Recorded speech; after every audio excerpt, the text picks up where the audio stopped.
Taddangamu kunjoga yadde okumanyiira. Takiddangamu mugende mu mugambi.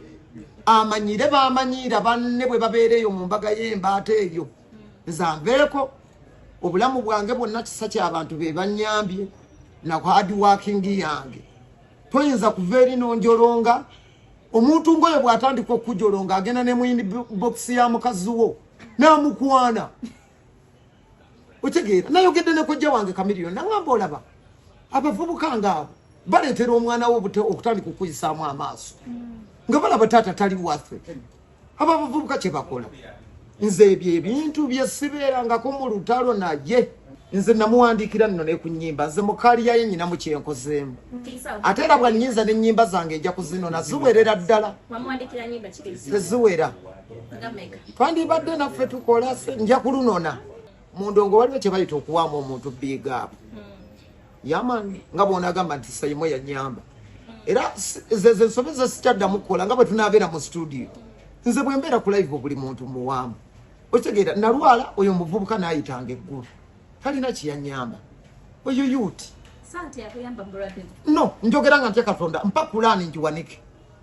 Okufiirwa byonna bye nnyina. Mumpe kulani njiwanike. Bw'aba alina kiyannyamba. Nze nali muwaamu buwi big up nga bw'onaavindisa omuntu. Olaba nagamba n'abantu nti kunkudi yagula tikiti tiyagula. Tiyagula just namuwa buwi big up ne mugamba big up. Tiyagula ekyasinga okunnyiiza ewali omulema tuweterawo engalo. Yadda mu mbaga y'embaata oyo mwana ku bulwadde obwali bunzise ensi yonna ekimanyi ekyali kitawanya Lil Pazo alusa. Oyo omuvubuka n'ayimirira bintu byebyo ebyakabampaana ezo embaga z'embaata z'abeeramu. Bibyo binayimbye no mu mbaga y'embaata gy'oba n'owewa endago. Eyo gy'aweweera endago ne mumutenda okuwewa endago. N'atandiikiriza mbu waliwo omulwadde yava mu ddwaliro nga tamazeeyo ddoozi naye tujja mukwata mpola mpola tumuzzeeyo. Kirwadde kyekyo kyagezaako kugamba abantu ekitamalayo ddoozi. Omuntu ng'oyo bw'akumanyiira aba amanyidde n'ebafaani bo. Akulengeza mu bawagizi bo. Golowooza abantu abajja ku ero baali basiru. Tekikoma ku nze nzekka. Alekere n'okumanyiira abantu abalala. Is not entitled. Opinion ye tematalinga mu society. Just respect. Abantu abo batukozeeko effujjo nga tuli bubi. Musically tebatuyamba oyo muvubuka yandekako ekamuli. Ebbanga lyonna buli lwe namusinkananga ne bwe yalinga azze ku studio nga nvimba buvimbi.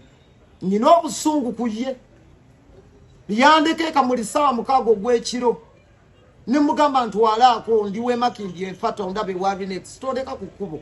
N'ateekamu abawala abakyotala mu biseera bya mulirwana. N'andeka ku kkubo. Nyiza okumuwa ekitiibwa oyo. Maze okwemeekinga. Okuyimirirawo. Ajja nti oboole. Nze Lil Pazo. Olowooza abajja ku nkudi baali balalu. Aganya.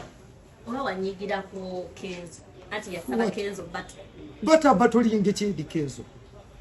Lwaki muli mu society eri failed, a stupid society, a failed society? Can Eddie Kenzo battle that boy? Kuchi. At what basics? Golaba be balancing. Eddie Kenzo to battle that boy. Musically. Atebuli Rwana told him, I will release. I know 100 song of revolution.